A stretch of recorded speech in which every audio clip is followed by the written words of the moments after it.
গোচারণে গেলেন। গোচারণে গিয়ে আজ নানাবিধ খেলা খেলছে। তা খেলতে খেলতে সখাগণ গোবিন্দ আমার খেলায় হেরে গেছে। তা খেলতে খেলতে সখাগণ বলছে, কানাই, এই কানাই, তোকে আজ আমরা খেলাতে হারাই হারাই হারাই। তা যেই না হারাই বলেছি বাবা, হারাই হারাই, অমনি রাধারানীর কথা মনে পড়ে গেছে। সুবলকে কাছে ডেকে বলছে, সুবল, এই সুবল, শোন না সুবল, আমাকে আমাকে রাধারানীর সাথে মিলিবার উপায় বলে দে। সুবল বলছে, কানাই, সবার সব চিন্তা আর তোর শুধু রাধা চিন্তা। তোকে আমি কেমন ভাবে এই বেশে কেমন ভাবে রাধারানীর সাথে মিলাবো? তুই এক কাজ কর, তুই তোর মা যোগমায়াকে স্মরণ কর, লীলার সহায়কারী মা যোগমায়াকে স্মরণ কর, দেখবি মা তোকে ঠিক বেশে সাজিয়ে দেবে, ওই রাধারানীর সাথে মিলিবার উপায় ঠিক বলে দেবে। বলে বেশ। এই বলে গোবিন্দ আমার মা যোগমায়াকে স্মরণ দিলেন। আর মা যোগমায়া কোথায় ছিলেন? বলে হরসনে কৈলাসেতে মা বসেছিল। কৈলাসেতে মা বসেছিল। হরসনে কৈলাসেতে মা বসেছিল। হরসনে কৈলাসেতে মা বসেছিল। ওই হরসনে কৈলাসেতে আসন টলিল। ওই হরসনে কৈলাসেতে আসন টলিল। ওই হরসনে কৈলাসেতে আসন টলিল। টলমলে করে গো, টলমলে করে গো, টলমলে করে গো, আজ টলমলে করে গো। ওই হরসনে কৈলাসেতে টলমলে করে গো। ওই হরসনে কৈলাসেতে টলমলে করে গো। ওই হরসনে কৈলাসেতে টলমলে করে গো। মা যোগমায়া মানে আর কেউ নয় গো, আমাদের মা পার্বতী, মা দুর্গা। তা মা দুর্গা মা পার্বতী কোথায় ছিলেন? না বাবা মহাদেবের সঙ্গে সেই কৈলাস পর্বতে বসেছিলেন। তা যখনই না গোবিন্দ শরণ নিয়েছে মা যোগমায়ার, মা পার্বতীর আসন টলে গেছে গো। মা পার্বতী বলছে, হ্যাঁ গো, রোজ রোজ তো আমায় এত ভক্ত ডাকে, তা কই কোনোদিন আমার আসন টলে না। তা আজ এমন কোন ভক্ত ডাকলো যে আমার আসন টলে গেল? তা বাবা ভোলেনাথ বললেন, দেবাদি দেব কহে দেবী কি হইল। দেবাদি দেব কহে দেবী কি হইল। দেবাদি দেব কহে দেবী কি হইল। ওই বিপদ বরণ মধুসূদন বিপদে পড়িল। হরি বল। বিপদ মধুসূদন বিপদে পড়িল। ওই বিপদ ভঞ্জন মধুসূদন বিপদে পড়িল। বিপদ বরণ মধুসূদন বিপদে পড়িল। বড় বিপদে পড়েছে, বড় বিপদে পড়েছে, বিপদে পড়েছে, বড় বিপদে পড়েছে। তাই তুই আমায় দেখেছে বিপদে পড়েছে। ও তাই তো আমায় দেখেছে বিপদে পড়েছে। তাই তো আমাকে দেখে বিপদে পড়েছে। বলছে, হ্যাঁ গো, আজ যে সে ভক্ত ডাকেনি স্বয়ং গোবিন্দ ডেকেছে, তাহলে আসন টলবে না?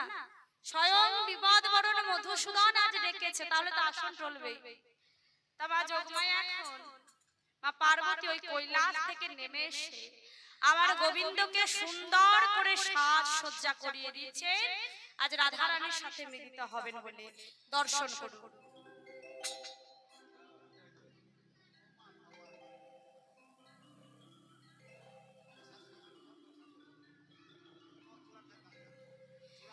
কিবা মস্তকের চূড়া খুলে তখন পাখিরি বাঁধিল। মস্তকের চূড়া খুলে কি করিল। ওই মস্তকের চূড়া খুলে পাকড়ি করিল। মস্তকের চূড়া খুলে পাকড়ি করিল। আরে মস্তকের চূড়া খুলে পাকড়ি করিল। মস্তকের চূড়া খুলে পাকড়ি করিল। চূড়া খুলে পাখিরি বাঁধিল। কি করিল। মস্তকের চূড়া খুঁজে পাকড়ি করিল। আরে রুদ্রাক্ষের মালা কৃষ্ণের গলেতে পড়ালো। হরি বল। রুদ্রাক্ষের মালা তাদের গলাতে পড়িল। ওই রুদ্রাক্ষের মালা সে সে গলে পড়িল স্কন্দেতে ঝুলি দিল দড়ি জোড়া তাতে অমৃতে চুলি ছিল দড়ি জোড়া হাতে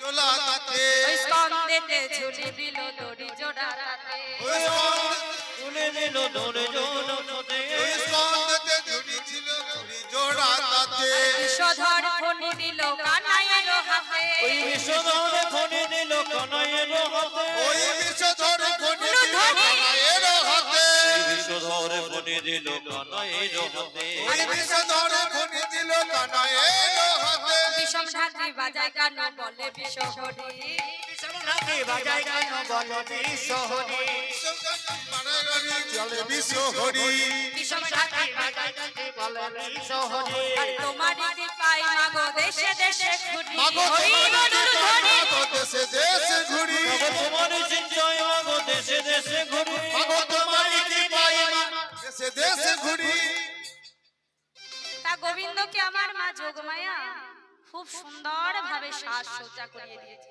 মস্তকের চূড়াটি খুলে পাকড়ি বেঁধে দিয়েছে একটি রুদ্রাক্ষের মালা পরিয়ে দিয়েছে গলাতে স্কন্ধে একটি ঝুলি এবং হাতে একটি বিষধর ফণি দিয়েছে তা হ্যাঁ গো মা গোবিন্দকে আমার কোন বেশে সাজিয়েছে একটু জোরে বলে আমি না কানে শুনতে পাই না একটু জোর করে বলে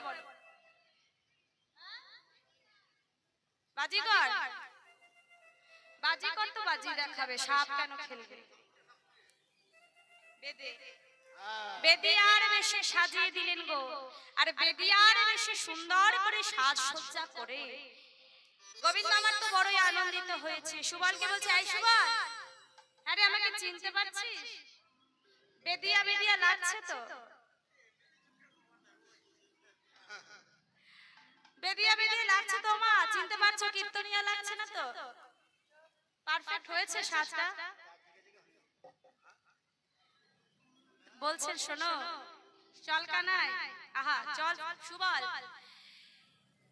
আমি সাজসজ্জা করলাম এবারে প্রথমে আমরা যাব মায়ের কাছে কারণ মা যদি চিনতে না পারে এই ত্রিভুবনে আমাদের আর কেউ চিনতে পারবে না তাহলে চল প্রথমে যাব মায়ের কাছে তারপর রাধারানীর কাছে তা এই বলে এখন বেদিয়া এবং সুবল মানে গোবিন্দ এবং সুবল বদনে মা মনসার নাম গাইতে গাইতে তারা আজ নন্দালয়ের পথে গমন করলেন সবাই উলুধ্বনি করবে জয় মা ভবানী বৃষহরি এসো মায়া সরে সাপের খেলা দেখাও মাগো গোকুল নগরে জয় মা ভবানী জয় মা ভবানী বিষহরি এসো মায়া ছোটে সাপের খেলা দেখো মাগো গোকুল নগরে জয় মা ভবানী এসো মায়া সোজে ঘুরে খেলা দাদা ওনা নগরে জয় মা ভবানী এসো মায়া ছোটে সাপের খেলা দেখো মাগো গোকুল নগরে জয় মা ভবানী নমো নমো মাগো নমো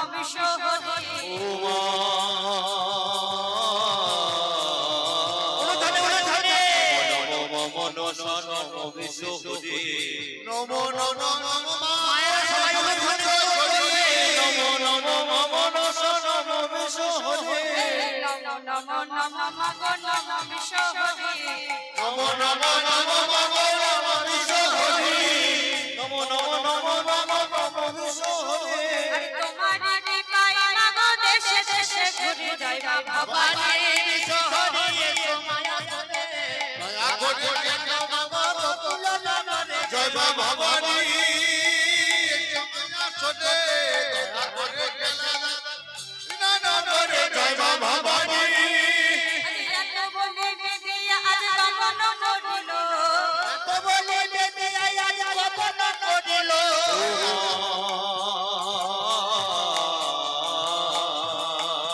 বলি এত বলি দেবে আজ গোপন করিল এত বলে দেবে আজ গোপন করিল কাছে কাছেতে আসি উপনীত হলো ওই মায়ের কাছে আমি উপনীত হলো ওই মায়ের কাছে আসি উপনীত হলো ভবানী বিশহরি সোমায়া ছোটে সাপের খেলা দেখাও মাগো গোকুল নগরে মা ভবানী চমনা ছোটে দয়া করে খেলা দেখা গোকুল নগরে জয় মা ভবানী। এইভাবে মা মনসার নাম গাইতে গাইতে গোবিন্দ আমার সুবলকে সঙ্গে লই মা নন্দরানীর কাছে এসে দাঁড়িয়েছে। মা নন্দরানী যখন বেদিয়াকে দেখলেন, বেদিয়াকে দেখে বলছে, হ্যাঁ রে, তোরা এত ছোট বয়সে সাপ নিয়ে দেশে দেশে ঘুরিস?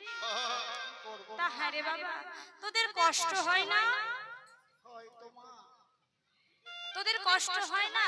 তোদের মা বাবার কি মনে একটু দয়া নেই? তোদের কি এমন নবীন বয়সে সাপ নিয়ে দেশে দেশে ঘুরে বেড়ানো করে? সুবল বলছে, ও মা, তোমাকে আমরা সাপের খেলা দেখাই? বলে, বাবা, সাপের খেলা তো দেখাবি, কিন্তু তোদের কষ্ট হবে না তো? বলে, না গো মা, এই মায়ের নাম নিলে কোনো কষ্ট থাকে না গো। ওকে ডেকেছে গো হায় শিব সুদাই, ওকে ডেকেছে, ওকে ডেকেছে গো হায় কোথায় ওকে ডেকেছে ওকে ডেকেছে গো হায় শিব সুদাই, ওকে ডেকেছে ওকে ডেকেছে গো গোকুল ওকে ডেকেছে নম নম নম মাগো নম বিশ্বকরি, নমো নমো মাগো নমো বিশ্বকরি, নমো নমো নমো মাগো নমো বিশ্বহরি নমো নমো মাগো নমো বিশ্বকরি।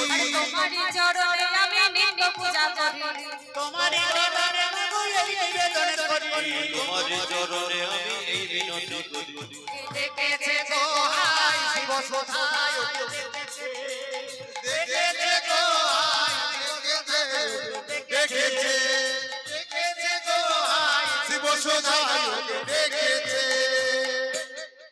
তা এই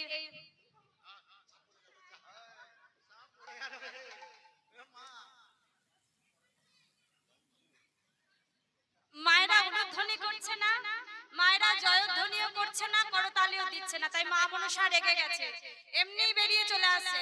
সাবধান, সবাইকে একটু উলুধ্বনি দেবে, করতালি দেবে, জয়ধ্বনি দেবে, ঠিক আছে? জোরে উলুধ্বনি হোক একবার সকলে মিলে জোর করে উলুধ্বনি হোক, বলিয়ে মা নন্দরানী কি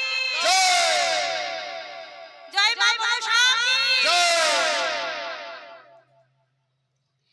তা কি বললেন? এইভাবে সাপ খেলা দেখালেন, সাপ খেলা দেখিয়ে, সাপের খেলা দেখিয়ে কি বলছেন? বলে, হ্যাঁ রে বাবা, তা তোরা তো আমাকে সাপের খেলা দেখালি, তা তোদেরকে কি দেব বল? বেরিয়া মানে গোবিন্দ আমার বলছেন, মাগো, আজ আমরা তোমার কাছে বেশি কিছু চাই না মা, আজ আমাদেরকে একটু পেট ভরে নবনী দিতে হবে। বলে, ও তোরা নবনী খাবি? তা হ্যাঁ রে বাবা, তোরা কত খাবি? আমার ঘরে তো নবনীর অভাব নেই, কত নবনীকে খাবে? এত নবলক্ষ ধেনুর পাল আমার ঘরে।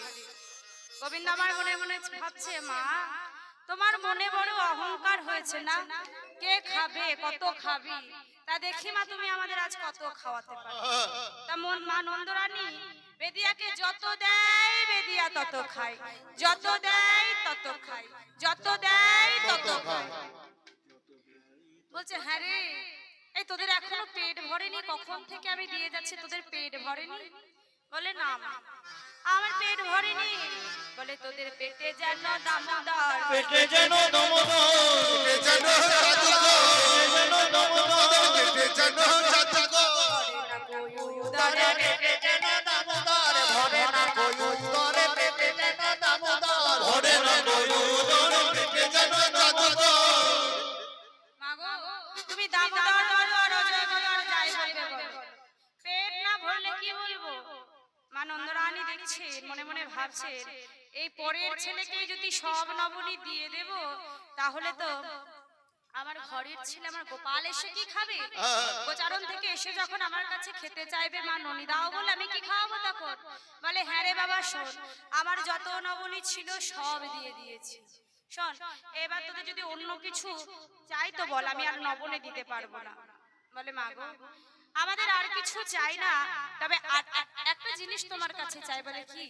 বলে মা গো আজ তুমি আমাদের আশীর্বাদ করো, আজ আমরা যে কর্মের উদ্দেশ্য নিয়ে বেরিয়েছি সেই কর্মে যেন সফল হয়। বলে বেশ বাবা। আজ রাধা গোবিন্দ আমার কোন উদ্দেশ্য নিয়ে বেরিয়েছে গো?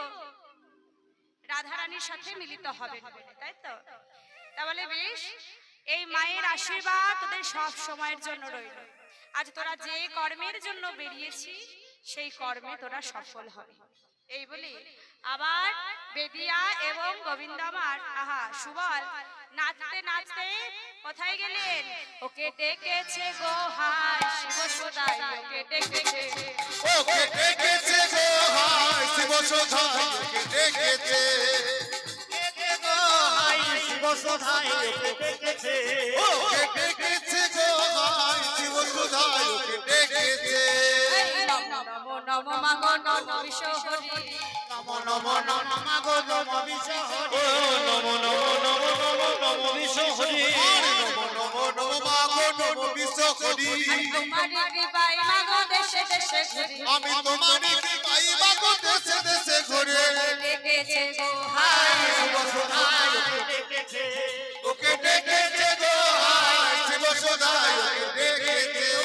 আজ এত বলি বেদিয়া আজ গমন করিল, তোমার বিদিয়া গমন করিল, আর তো বলি বেদিয়া এত মন করিল, জটিলাম নাম দিলে আসি উপনীত হলো, আজ উপনীত হলো, আপনি আজ উপনীত হলো। এইভাবে আবার সুবল এবং গোবিন্দ আমার নাচতে নাচতে জটিলার মন্দিরের সামনে দিয়ে যাচ্ছে। আর সেটি দর্শন করে ওই ললিতা বলছে, রাধে ললিতা বলছে, রাধে রাধে, ললিতা বলছে ও বেদিয়া,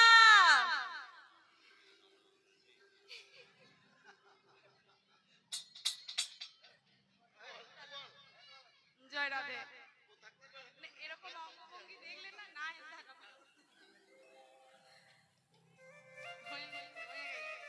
বলছে ও বেদিয়া এদিকে এদিকে এদিকে এসো, ও বেদিয়া এদিকে এসো, এদিকে এসো। শোনো ও বেদিয়া আজ আমরা তোমার কাছে সাপের খেলা দেখবো গো। বেশ বেশ, বেদিয়া বলছে সাপের খেলা দেখবে, কিন্তু আজ যে আমি তোমাদেরকে সাপের খেলা দেখাতে পারবো না গো। বলে পারবে না কেন? কেন সাপের খেলা দেখাতে পারবে না?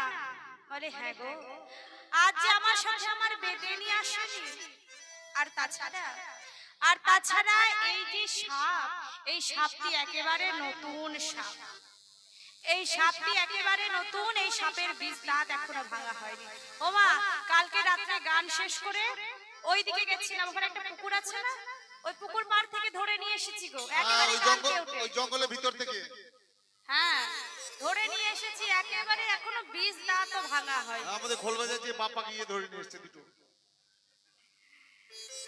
তা বলছে আচ্ছা কিন্তু কিন্তু সাপের খেলা শুধু দেখলে তো হবে না, সাপের খেলা দেখলে তো কিছু দিতে হয়, তা তোমরা কি দিতে পারবে? ও মায়েরা সাপের খেলা দেখলে কিন্তু কিছু দিতে হবে, দেবে তো? কে কে দেবে দেখি একটু হাত তোলো, এই কজন? তাহলে যারা দেবে না তারা কি দেখবে না? তারা চোখ বন্ধ করে থাকবে তো? শোনো বলি, এই সাপের খেলা দেখবে অথচ যদি কিছু না দাও না তাহলে কি হবে জানো? রাত্রি বেলায় গিয়ে যখন বালিশের তলায় ফস ফস করবে আমার কিন্তু কোনো দোষ নেই, তখন বললে হবে না যে কীর্তনিয়া সাপের খেলা দেখিয়ে চলে গেছে, আমি কিছু দিইনি বলে আমার ঘরে পাঠিয়ে দিয়েছে, তা নয়। আমার বশ করা সব নয়, কিন্তু ওরা কিন্তু সব বোঝে। হ্যাঁ চলে যাবে একেবারে। তা দেখি কে কে দেবে সাপের খেলা দেখে। সবাই দেওয়ার মন নেই গো। তাহলে কি দেখাবো না সাপের খেলা? কোসাইছে কামড়ে দেবে। হাত তুলতে না বলে উলুধ্বনি দিতে বলো। একটু সবাই মিলে বাহু তুলে উলুধ্বনি করো, দেখি কতজন দেবে সাপের খেলা দেখে। হ্যাঁ। সবাই দেখবে, তাহলে সবার দেখার ইচ্ছে আছে। সবাই ধ্বনি তো। আচ্ছা, এই বলে বলছে বেশ, তাহলে ললিতা বলছে ওহে বেদিয়া তোমার চিন্তা নেই গো, তুমি যদি এই সাপের খেলা দেখিয়ে আমাদের রায়ধনির মন ভোলাতে পারো, তোমাকে অনেক অনেক উপহার দেব, অনেক ভালো ভালো উপহার দেব, তুমি চিন্তা করো না। দেওয়ার ব্যাপারে তুমি চিন্তা করো না, আমরা তোমাকে ঠিক দেব, তুমি শুধু সাপের খেলা দেখিয়ে আমাদের রায়ের মন ভোলাও। তা বলে বেশ, তবে আরেকটি শর্ত। কি শর্ত? না, আরেকটি শর্ত কি না, আমাদের এই যে এই সাপটি তো নতুন, এর বিষ দাঁত এখনো ভাঙা হয়নি, তা এই সাপটিকে নাচাতে গিয়ে বা খেলা দেখাতে গিয়ে যদি এই সাপটি আমার অধরে আমার শরীরে দংশন করে, তাহলে যেন একটি শিকড় দিয়েছে, একটি শিকড় দিয়ে বলছে এই শিকড়টি যে জায়গায় দংশন করবে সেই জায়গায় 3 বার বলিয়ে দেবে। বলে বেশ, আর তাতেও যদি প্রাণ না ফিরে পায়, তাহলে যে জায়গায় দংশন করবে সেই জায়গায় যেন মুখ দিয়ে বিষ তুলে নিও। বলে বেশ, তাহলে আমার শর্তে রাজি আছো তো? বলে বেশ, তাহলে আমি সাপের খেলা দেখাচ্ছি।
ও বাঁশি বাজায়ো না, ওহে কালাচা রমণী ভোলাবার লাগে পাতিয়াছো ফাঁদ। বাঁশি বাজায়ো না,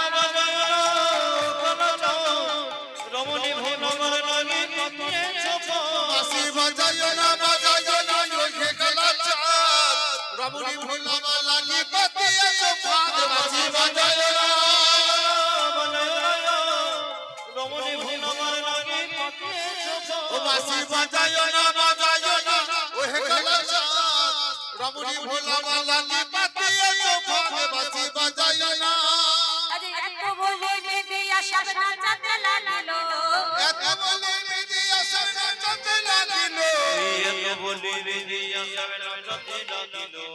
এত বলে বেদিয়া সব নাচতে লাগিল। আরে নাচাইতে অধর দর্শন করিল। বাঁশি বাজায় না ওহে বাতাসে, রমণী ভোলাবার লাগে পাতিয়াছো ফাঁদ। ও বাঁশি বাজায়ো না, ওহে কালাচা রমণী ভোলাবার লাগি পাতিয়াছো ফাঁদ। বাঁশি বাজায়ো না, এইভাবে সাপ নাচাতে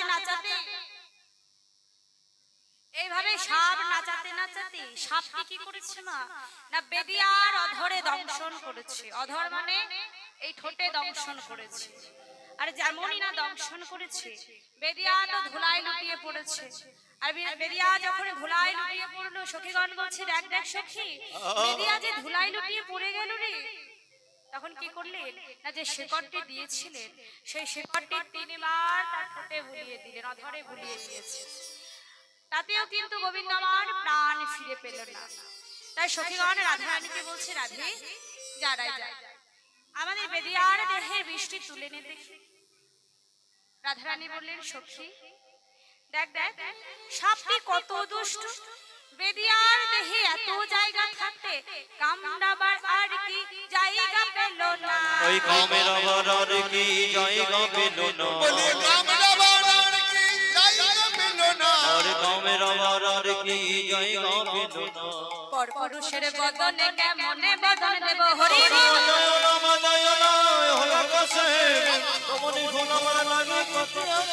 বাঁশি বাজায় না বাজায় না লোহে গলাটা, রমণী ভোলবার লাগি পাতিয়াছে ভাগ। বাঁশি বাজায় না। তা এইভাবে কি বললে, বলছে যারাই যা, তুই আর দেরি করিস না, এবার বেরিয়ার দেহের বৃষ্টি গিয়ে তুলে নে দেখি। বলে এত বলি রাধা রানী মুখেতে মুখ দিল, তুই এত বলি রাধা রানীকে বলিল, তুই এত বলি রাধা রানীকে মুখ দিল, তো বলি রাধা রানী মুখেতে মুখ দিল। ওই তো বলি রাধা রানীকে বলিল। আর কৃষ্ণ অঙ্গ গঙ্গ রাধা জানিতে পারিল, কৃষ্ণ রাধা জানিতে পাইল, আরে মুখেতে নাই আশিস অমৃত আসিল, কৃষ্ণ আসে বেশি অমৃতই আসিল, রোগীতে নয় আসলে সে অমৃতই আসিল। বাঁশি বাজায় না ওহে গানা রমণী ভোলাওয়ালা লাগি পাতি আছে। বাঁশি বাজায় না বাজায় না, ওহে বাতাসে রমণী হরি বল ধ্বনি। বাঁশি বাজায় না। তা এইভাবে রাধারানী আমার যখন বেদিয়ার কাছে গিয়ে বেদিয়ার মুখে বিষ তুলবার জন্য মুখ দিয়েছে, অমনি রাধারানী আমার গোবিন্দের অঙ্গগন্ধটি জানতে পেরে তিনি জানতে পারলেন, এ আমার গোবিন্দ, এ আমার শ্যাম সুন্দর, আমার প্রাণ বধূ। তখন বদলে বদন দিয়ে বসে আছেন। আর সখীগণ দেখছে, হ্যাঁ রে, রায়ধনী তো কখন গেল, কিন্তু এখনো তো কই এলো না। কি হলো, চল চল আমরা সবাই মিলে গিয়ে দেখি। তাই সবাই মিলে গিয়ে কি দেখলে না, রাধারানী আমার গোবিন্দকে চিনতে পেরে এখন বদনে বদন দিয়ে বসে আছে। আহা হা। তাই সখীগণ বললেন, এই রায় রায় একেবারে দাঁড়া রে, একবার দাঁড়া রে, দাঁড়া রে, দাঁড়া রে, দাঁড়া রে, দাঁড়া রে, দাঁড়া রে, দাঁড়া রে, দাঁড়া রে, যুগলরূপে দর্শন করি, দাঁড়া রে, দাঁড়া রে, দর্শন করি দাঁড়া রে, দাঁড়া রে, রূপে দর্শন করি, দাঁড়া রে, দাঁড়া রে, দাঁড়া রে, দাঁড়া রে, ওই রূপে জীবন ধন্য করি, দাঁড়া রে, দাঁড়া রে। ওই দিকে জীবন ধন্য করি দাঁড়া রে, দাঁড়া রে। রাই, এবার দাঁড়া, একবার উঠে দাঁড়া, গোবিন্দ আমার উঠে দাঁড়ালে। রাধারানী উঠে দাঁড়িয়েছেন, বলছে সখী রে যা রাই যা, এবার শ্যামের বামে গিয়ে দাঁড়া দেখি, এবার শ্যামের বামে গিয়ে দাঁড়া দেখি, তোদের যুগল রূপ দর্শন করে আমরা আমাদের জীবন ধন্য করি। এই বলে এখন রাধারানী আমার গোবিন্দের বামে গিয়ে দাঁড়ালেন।